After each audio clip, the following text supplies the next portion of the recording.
देवघरातील बाळकृष्णाच्या मूर्ती शेजारी चुकूनही ठेवू नका ही एक मूर्ती. भयंकर देवदोष लागेल. श्री स्वामी समर्थ. स्वामी महाराज तुमच्या सर्व इच्छा पूर्ण करो, ही स्वामींच्या चरणी प्रार्थना करते आणि आजच्या या नवीन व्हिडिओला सुरुवात करते. तुम्ही कधी विचार केला आहे का, घरात देवघर असते, त्यात ठेवलेली एक एक मूर्ती, एक एक वस्तू आपल्याला आयुष्यभर किती खोल परिणाम घडवून आणते.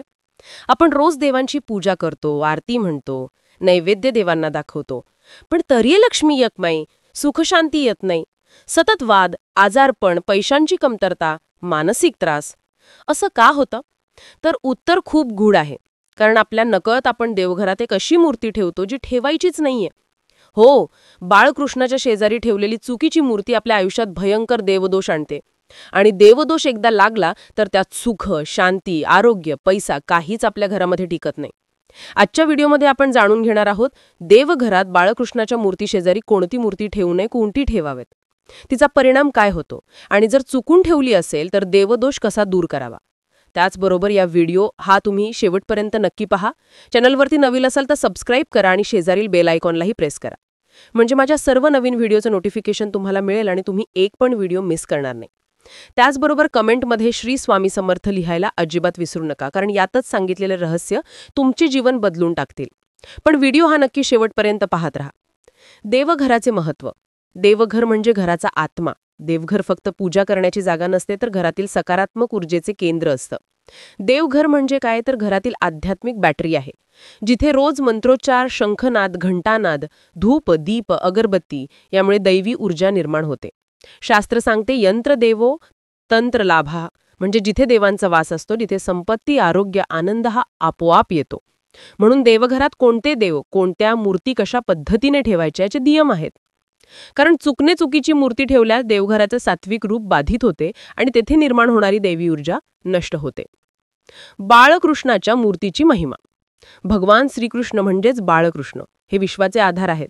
बाळकृष्णाची मूर्ती म्हणजे निष्पाप बाळ रूपातला आनंद, गोडवा, सुख आणि समृद्धीचे प्रतीक आहे.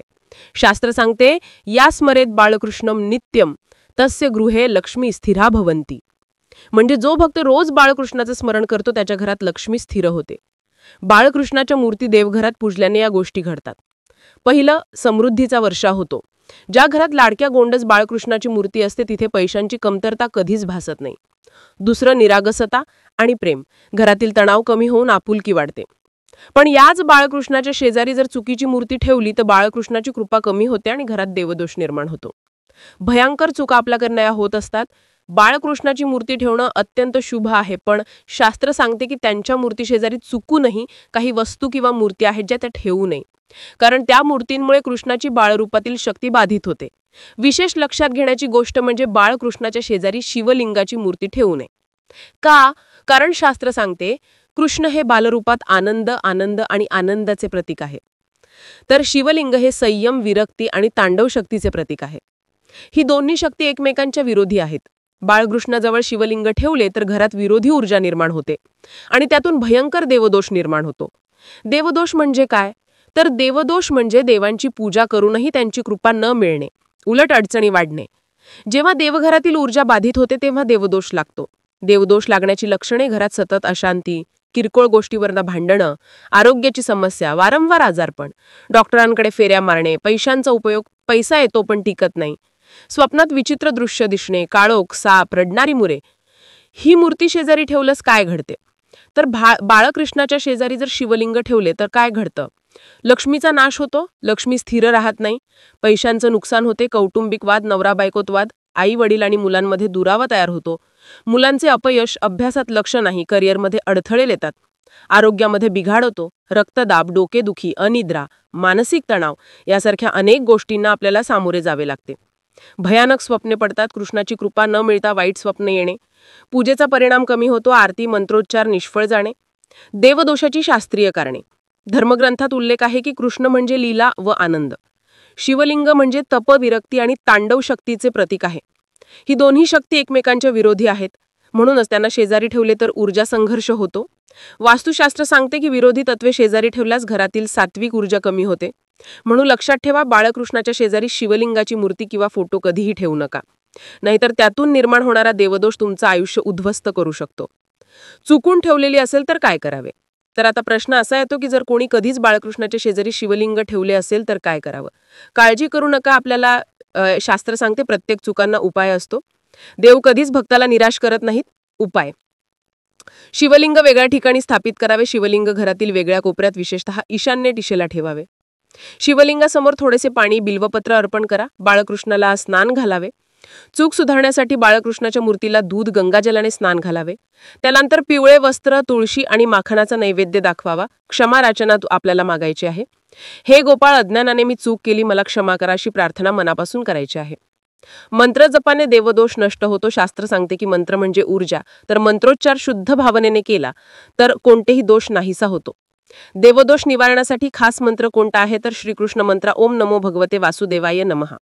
रोज सकाळ संध्याकाळी 108 वेळा जपावा. मधुराष्टकमचं पठण तुम्ही करू शकता. कृष्णाचे बाळरूप आठवून मधुराष्टकम वाचल्यास दोष नाहीसा होतो.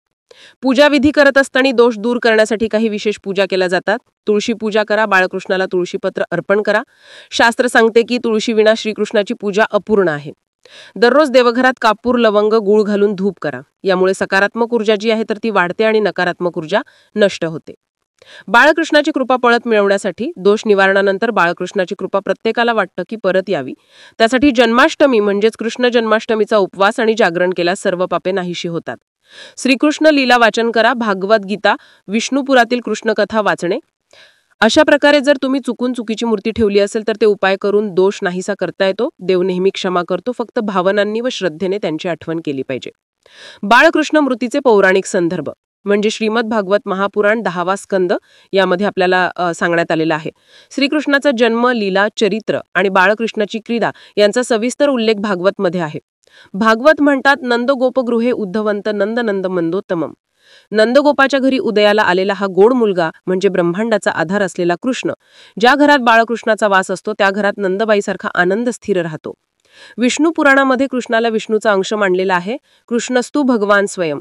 कृष्ण म्हणजेच भगवान स्वतः आहेत. म्हणूनच बाळकृष्णाची मूर्ती ठेवणे म्हणजे स्वतः भगवान विष्णूला आमंत्रित करणे आहे. गर्ग संहितेमध्ये गर्गार्चनी नंदराजाच्या घरी येऊन नमस्कारम संस्कार केला. त्यांनी सांगितले, अहम ही सर्व देवानाम अव्यक्तित्वरम स्थिताः. हा बाळ म्हणजे सर्व देवांचे मूर्तिरूप आहेत. त्यामुळे बाळकृष्णाची मूर्ती देवघरात ठेवली तर इतर सर्व देवतांची कृपा आपल्याला मिळते.